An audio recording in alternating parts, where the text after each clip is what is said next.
Very rarely do I have to go back after the Monday night games and make an additional video on waiver wires, but here we are, major injuries, and literally a tight end coming out of retirement to have 2 touchdowns. Yeah, we gotta make some changes here, so we're gonna do a quick bonus video of additional waiver wire adds that you need to make after the Monday night games. Let's start off with the major injury news and Tyreek Hill dislocating his knee, tearing multiple ligaments, out for the season, obviously. We have to look at the Miami offense for waiver wire additions because, again, this is a Miami offense that is high firepower, right? And they have a defense that is very inconsistent. They're going to have to continue to push volume.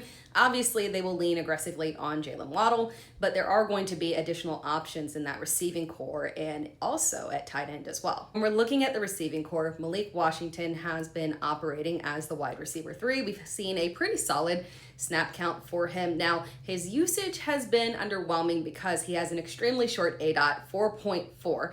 Now, with Tyreek Hill out, we could see him expand into that role. He could be a little bit more versatile. He doesn't have to be used just right around the line of scrimmage there. He's a very small player, but a speedster, and clearly, like Mike McDaniels, very much likes him. I would prioritize him over Nick Westbrook-Ikhine, who was fun in Tennessee when he went on that little touchdown run, but the upside here is probably with Washington. Oh, but that is not it in Miami. We've got Darren Waller in his first game, his debut as a Miami Dolphin.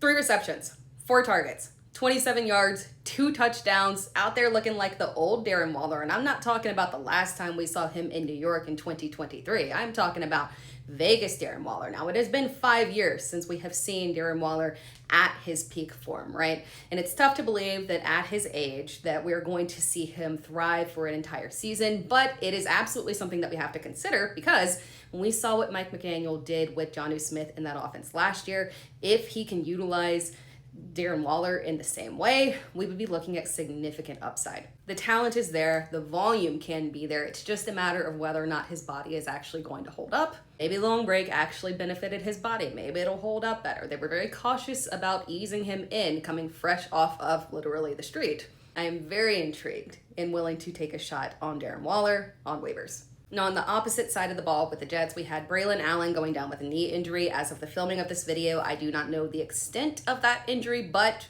from what we saw, it doesn't look like something that you pop right back from. So we need to go ahead and look at Isaiah Davis as a potential replacement for Braelon Allen. Now, were we comfortable with putting Braelon Allen into our fantasy lineups? No, absolutely not. But we know that ideally this offense for the Jets, they want to operate like the Detroit Lions. That's the offense that they're trying to bring over. They want to have a 2-person backfield. Now, Isaiah Davis is a big back in theory. He's not a little back. The separation between him and Breece Hall is not that great. Now, he is a downgrade in size from Braelon Allen, but he can still fit into that goal line role if they still want to keep that rotation. So Davis is worth an add as a handcuff and potential standalone value as the Jets offense continues to try and find itself. Now, not related to this game, we did have additional information that came out on Monday after my waiver video that I did want to mention. Bucky Irving dealing with a knee injury. We do not know the extent as of the filming of this video, but you do need to look on your waivers and see if Rachaad White is available now. He is a little under 50% rostered in most leagues, but it's still worth looking. And then one more little thing here, the Cleveland Browns, Cedric Tillman has already been ruled out in week 5. Now, that generally indicates, kind of like we saw with Aaron Jones,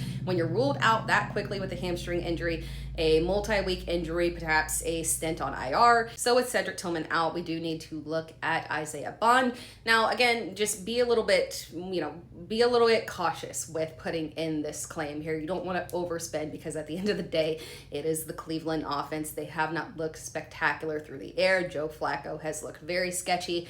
This week, they have a matchup against Minnesota. That is not ideal. But after that, they've got a couple of matchups that are very easy and agreeable matchups here where we could see more pass volume. And Isaiah Bond has looked good to his credit and is the clear next man up. Thank you for watching this video. Again, like the video, subscribe to the channel, and if you have any questions, just drop them in the comments.